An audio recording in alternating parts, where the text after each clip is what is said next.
Hey folks, welcome once again to yet another episode of SwillinGrog's wonderful world of beer. And yes, the world of beer is truly wonderful, but these times we're in, they're appalling. Anyway, today I have for you yet another new Aussie beer on the market, Victoria Bitter Xtra, or VX, which comes in at 6% alcohol by volume and is brewed by Carlton and United Breweries.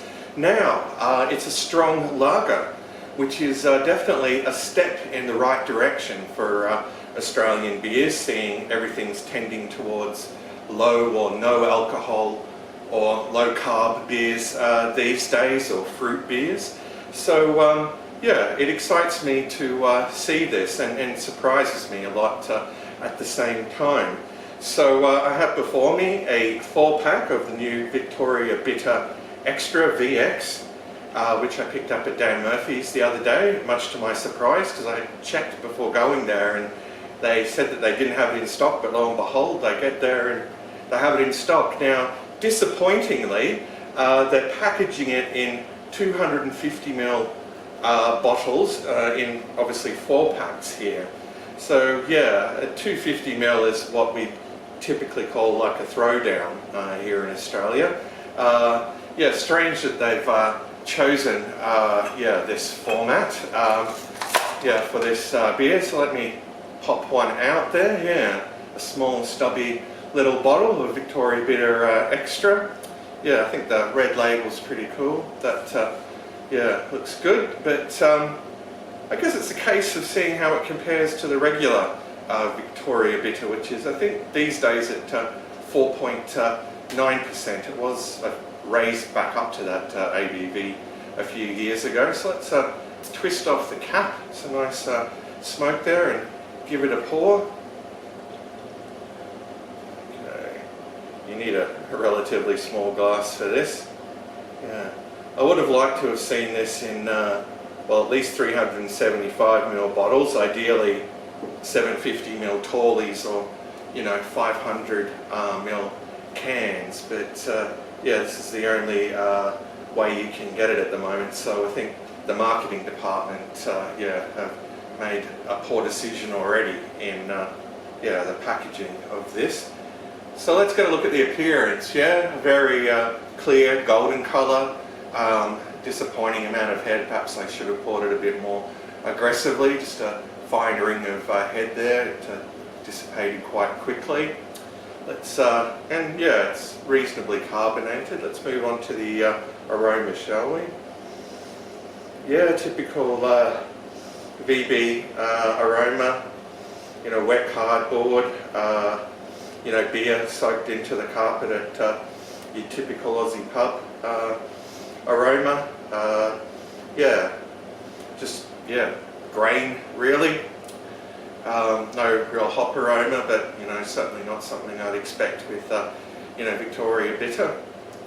Alright, so we've talked about the appearance, and we've talked about the aroma, so time to taste this.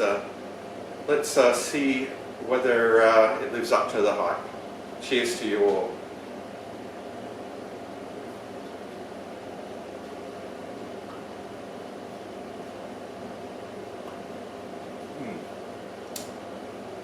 Alright, well, up front, yeah, a good hit of, sweet malt. No real bitterness to speak of, only ever so slight. Yeah, definitely has that VB taste about it. Perhaps there's just a little bit more body to this one. But it's only ever so slight, to be honest. Yeah. In a blind taste test, it'd probably be hard to distinguish between this and just regular VB. But let's have another gulp.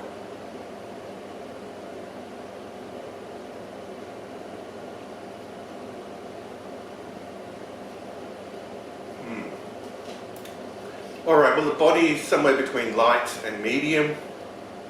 Leaning towards medium. Yeah, it could be a bit bolder. for my liking. It's not terrible. I mean, if you like VB, you know, if that's something that you drink regularly, then, you know, this will appeal to you. But really, I can't see why you'd bother getting like a 4-pack of these when you could get a 6-pack of, you know, the regular VB for around about the same price. I think you're looking at around about $17 for this little 4-pack. And I know, yeah, in the US that would buy you a case of beer. But yeah, it is Australia. The taxes on alcohol are insane. We pay through the nose. Yeah, not too many people seem to care. Yeah, there's not a lot of solidarity amongst the masses about just how badly, you know, we're getting ripped off when it comes to beer in particular. Yeah, and that tax just seems to keep increasing, whereas with wine there's like a flat tax. Yeah, and another thought I had about this actually is, yeah, they probably thought because it's 6%, we'll have to put it in this smaller package to, you know, stop all the lobbyists, you know, having a sook. But is it like 1 standard drink or something, this? But I tell you, if it was some extra strong dodgy plonk, no one would give a damn. Alright, so is this drinkable? Well, yeah, drinkable enough. Could you session it? Well, you know, in these appalling times, I'm not going to blame you if you session a 6% beer. Yeah. But, yeah, not much difference really between this and just the regular VB. Maybe just a slight bit more body, a slight bit more sweetness, but not a real majorly distinctive sort of difference where you sort of, you know,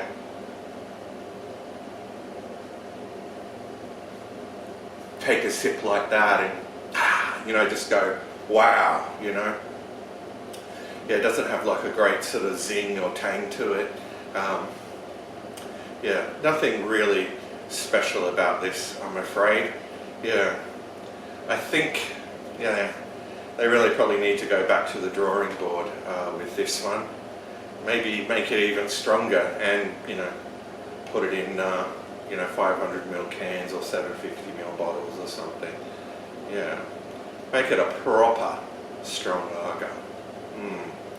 Alright, well, let's have one final gulp of this and we'll give it a score out of 10.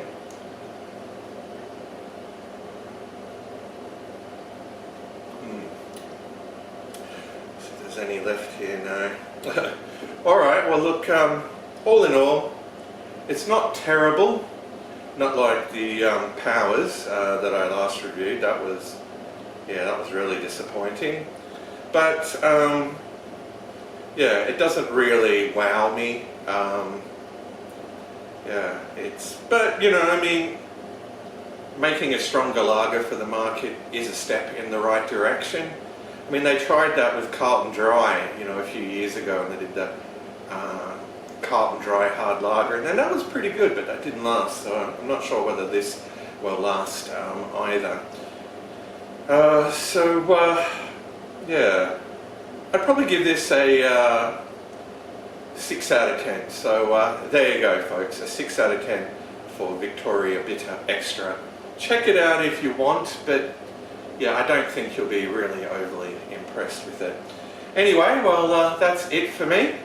I'm just going to finish the remainder of this, and yeah, I'll see you all in the next review, I guess. But until next time, folks, fare thee well, all.